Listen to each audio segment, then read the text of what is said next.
Standing at FitWorkz Hybrid Training Gym in DeKalb, Illinois, covering some exercise don'ts, and we're going to follow those up with some things that you want to include. We're going to say, don't do this. Here's something you should be doing. It's a much better way to get better results, a lot safer. The first thing we're going to demonstrate that you shouldn't do, so yes, we are doing the don't do exercises, is a barbell upright row. Let's do 2 reps. One more, Bree. Go ahead and stop.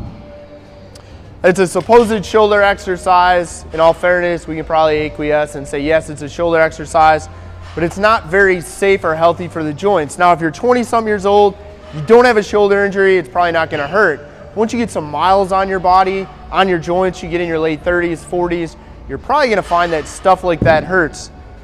Something to do in place of the upright row is gonna be a simple barbell overhead press. And obviously, we'll do 2 reps, Bree. Let's do 1 more. Go ahead and stop. There's a lot of variations you can do with that exercise. You can do barbell, you can do kettlebell, you can do dumbbell, you can do in front of the head, behind the head, so on and so forth. Much better, much safer for most people in terms of the shoulder joint, and you're gonna get better results. The next exercise we're gonna do, let's go ahead and do a dumbbell lateral raise. And with like pouring out of a pitcher, so that rotation, stop, back down, up 1 more time. This rotation right here is bad for the joint. And somewhere, go ahead and stop, Bree. Somewhere, some time back, whatever, somebody said, hey, you know what, EMG data says that if we actually rotate the arm when we're doing laterals, it increases recruitment of the deltoid muscles. That may be true.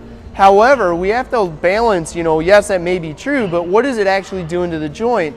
And if you're somebody, again, that's got some miles on your joints, are you going to aggravate the joint? Is it going to prevent you from doing other things in the gym? And more importantly, is it going to prevent you from doing things outside of the gym, which is really why we should all be exercising anyways.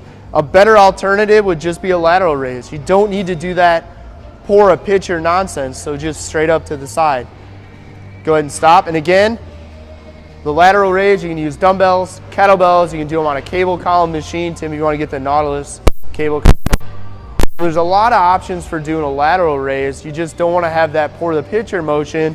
When we look at training shoulders, things we do in our club with clients, we like to have a heavy press, and then we'd also like to pair that up with some type of lateral raise.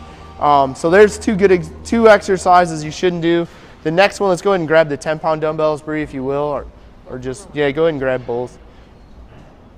Side bends, we'll have you just do 2, and you can pick one side. A lot of people think this is a great core exercise. It's probably debatable. Go ahead and stop. Again, once you have been training for a length of time, or maybe you're a little bit older, middle-aged like me in your 40s, maybe you've got some existing injuries. Sometimes movements like that are going to put your spine in a position that can open up the door for injury, or maybe if you have that existing injury, you're gonna re-aggravate it. Much better opportunity for training the core. Bree, grab 1 dumbbell, just 1. Be a heavy carry, where literally you hold a dumbbell, a kettlebell, it could be a bag of sand, it could be a bag of Quikrete, it could be a bucket of water if you're training at home, have no equipment, just a single arm, heavy carry, where you're holding weight in 1 arm, you want to stabilize the core so you're not walking like this, and you're just going to take a walk. Bree, go ahead and step over to the barbell. We'll have you walk over to where Dylan's barbell is set up on the floor. Tim, and then just walk back. Now obviously 10 pounds isn't going to be enough. In the interest of keeping this video manageable from a time standpoint, we're just going to use the tips. We have that out. Heavy carry, much better option. Bree, actually I am going to have you grab a kettlebell. Grab something moderate weight, maybe like 12 kilo. That'll work. Another option, and this is a great little bit more advanced option, I'm going to have you rack the kettlebell on 1 hand. Now actually turn it so the bell's on the outside, like this. I'm going to have you walk like that, and then do the same heavy carry. You feel that in your core? So this is another great functional way to train the core. It's going to work some of the same muscle groups that you're going to work doing the side bends. It's going to be safer for the spine, a lot more functional. Functional means that more over into